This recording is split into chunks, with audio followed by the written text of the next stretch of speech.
आई hope students आप लोगों ने बुक ओपन कर ली है। Here the chapter 5 coal and petroleum.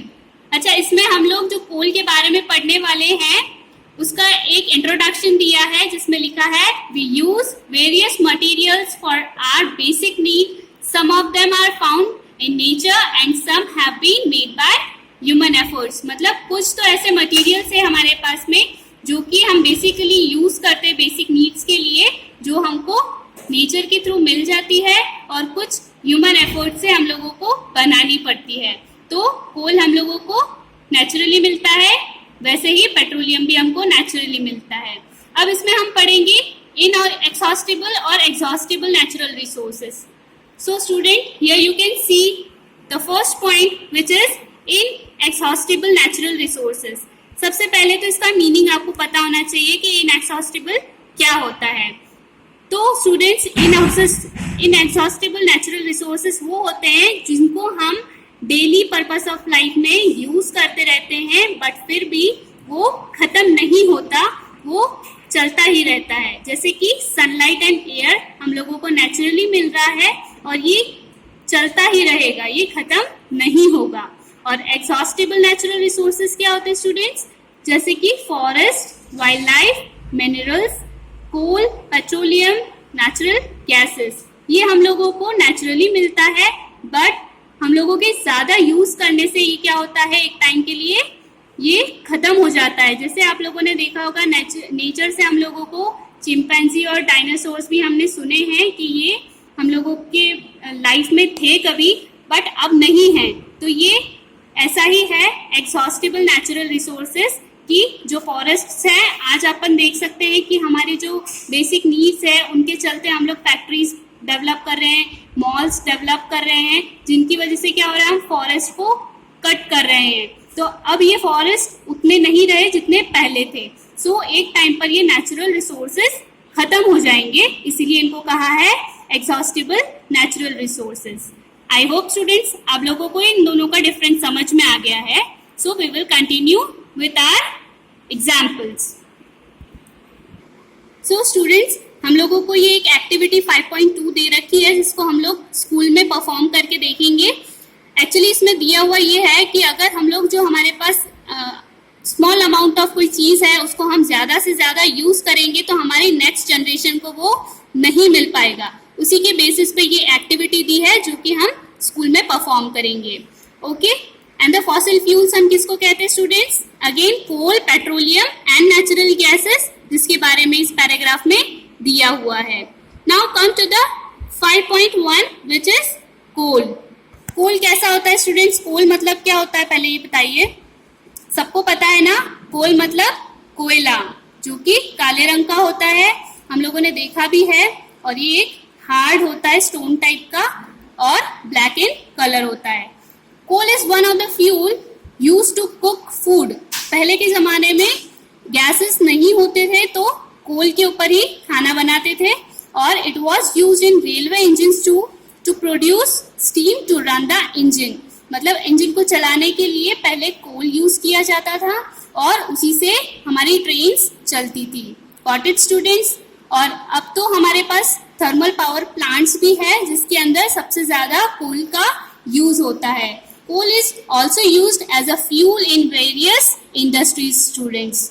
Okay, now come to the paragraph which is story of a coal. Coal की स्टोरी क्या है हम लोगों को सबको पता है इन शॉर्ट कि ये हम लोगों को नेचुरली मिलती है। तो कैसे मिलती है ये हम इस पैराग्राफ में देखेंगे। About 300 million years ago, the earth had dense forests in low-lying wetland areas. मतलब बहुत सालों पहले, यानी 300 मिलियन ईयर अगो की बात कर रहे हैं कि तब हमारे पास बहुत ही डेंस फॉरेस्ट होते थे। डेंस मतलब घने जंगल। क्या होता है डेंस मतलब? घने जंगल, और बहुत सारे होते थे घने जंगल। उनके चलते क्या होता था कि जो हमारी जो एरियाज होती थी वो वेटलैंड्स होती थी, और due to the natural processes, मतलब कि हमारे अर्थ पे बहुत सारे नेचुरल डिजास्टर्स भी आते हैं और नेचुरल प्रोसेसेस भी चलती है, जैसे कि फ्लड्स आ जाते हैं, है ना, ड्रॉट्स आ जाते हैं, बहुत ज्यादा बाढ़ आ जाती है या सूखा पड़ जाता है, तो उसको हम क्या कहेंगे? Due to natural processes like flooding, this forest got buried under the soil. और ये जो फ्लड आते हैं उससे क्या होता है, जो पूरे पूरे फॉरेस्ट है हमारे, वो सारे फॉरेस्ट, सारे जंगल अपने आप जल जाते हैं अंडर द सॉइल। और वही as a more soil deposited over them, और उनके ऊपर क्या लेयर्स आ जाती है, बार बार सॉइल की लेयर आ जाती है। दे वर कंप्रेस्ड, और वो ढक जाते हैं उस सॉइल से अंडर द, पूरा जो हमारा अर्थ है उसके अंदर दब जाते हैं। कंप्रेस मतलब दब जाना, ठीक है। The temperature also rose as they sank deeper and deeper, और कुछ साल बीतते बीतते क्या होता है, टेम्परेचर जो हमारा अर्थ का होता है वो राइज होता है और ये बहुत ही ज्यादा और डीप में चले जाते हैं। Under high pressure and high temperature dead plants got slowly converted to coal, और यही बाद में चल के क्या बन जाते हैं, coal. Got it students? As the coal contains mainly carbon, the slow process of conversion of dead vegetations into coal is called carbonization.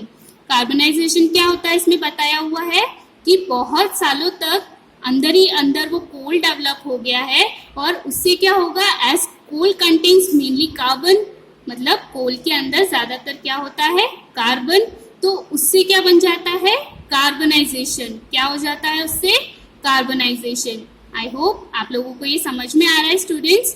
सो आप अच्छे से इसको एक और बार वीडियो को देखना और रीड करना, अच्छे से उंगली रखकर पढ़ना, ताकि आप लोग कोई भी लाइन मिस नहीं करें, नहीं तो आपको कुछ समझ नहीं आएगा।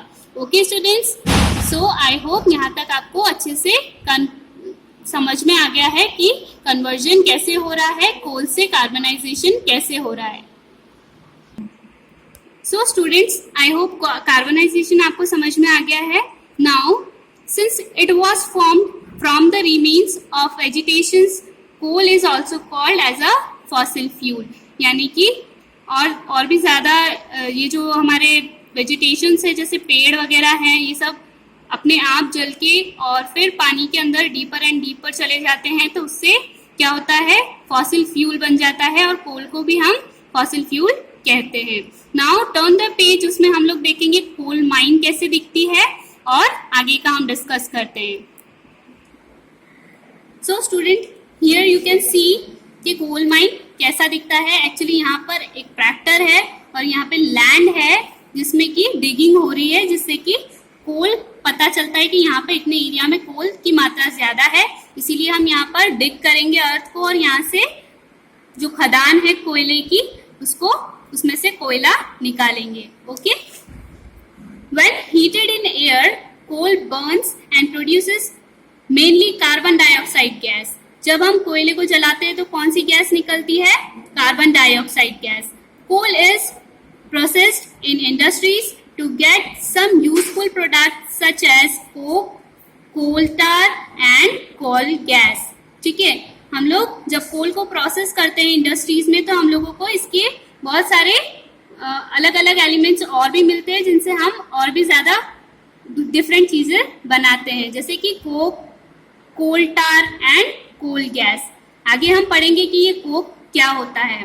सो students, here you can see coke, it is a tough, porous and black substance.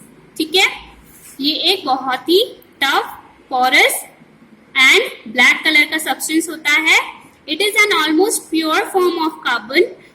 Coke is used in the manufacture of steel, यानी स्टील बनाने के लिए कोक का हम यूज करते हैं, and in the extraction of many metals, और बहुत सारे मेटल्स का एक्सट्रैक्शन करने के लिए।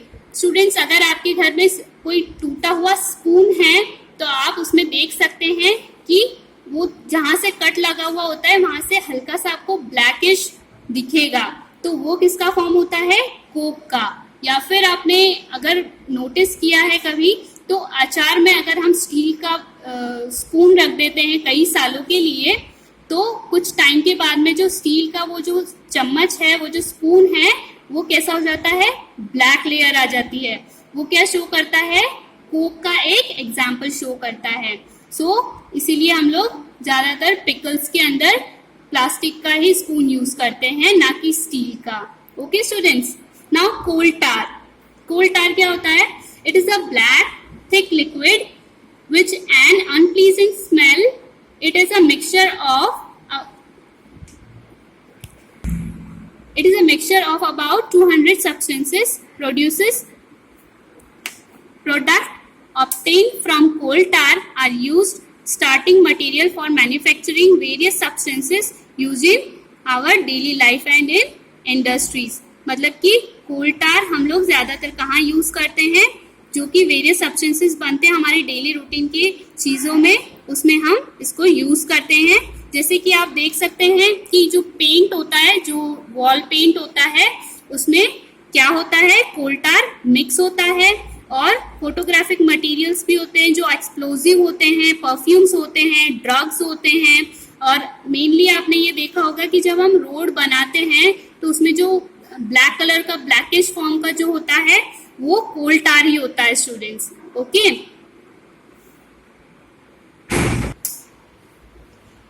सो स्टूडेंट्स इसमें कुछ एग्जांपल्स दे रखे हैं कोल टार के, जैसे कि फर्स्ट ऑफ ऑल क्या दे रखा है? Like synthetic dies, drugs, explosives, perfume, plastics, paints, photographic material, roofing materials and etc. Interesting naphthalene balls used to repel moths and other insects are also obtained from coal tar. ठीक है, जो naphthalene हमारी जो balls होती है, जो कि हम लोग कपड़ों में रखते हैं, छोटी छोटी बॉल्स होती है, वो हम क्यों रखते हैं? ताकि हमारे जो क्लोथ्स है उसमें बग्स नहीं लग जाए, इसलिए हम नैप्थलीन बॉल का यूज करते हैं. इसकी स्मेल बहुत ज्यादा स्ट्रांग होती है.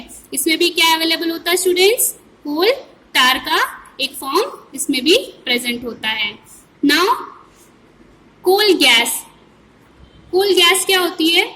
Coal gas is obtained during the processing of coal to get coke. Coke बनाने के टाइम पे हम लोग जो प्रोसेस करते हैं उससे हमको क्या मिलती है?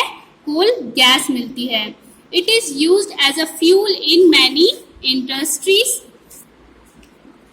industries situated near the coal processing plant. और इसको हम कहाँ महसूस कर सकते हैं? जहाँ पे हम लोग कोल का काम करते हैं, यानी कोल जहाँ पे प्रोसेस होता है वहाँ पर ये सबसे ज्यादा गैस हम लोगों को मिलती है. ओके स्टूडेंट्स, ये कोल का मैंने पार्ट आपको अच्छे से समझा दिया है कि कोल क्या होता है, इसके फॉर्म्स क्या होते हैं, यूजेस क्या होते हैं.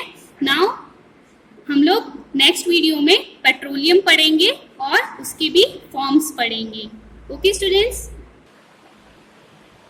सो स्टूडेंट्स हम लोगों ने कोल पढ़ लिया है, स्टोरी ऑफ कोल हमने देख लिया है, then coal tar and uses of coals. तो अभी आप लोगों को मैं होमवर्क दे रही हूँ कि हमने जो अभी कोल पढ़ा है उसके कुछ 5 यूजेस आपको लिखने हैं. So just make noted down कि होमवर्क क्या है. कोल के 5 यूजेस आपके होमवर्क में है जो कि आपको ओन लैंग्वेज में लिखने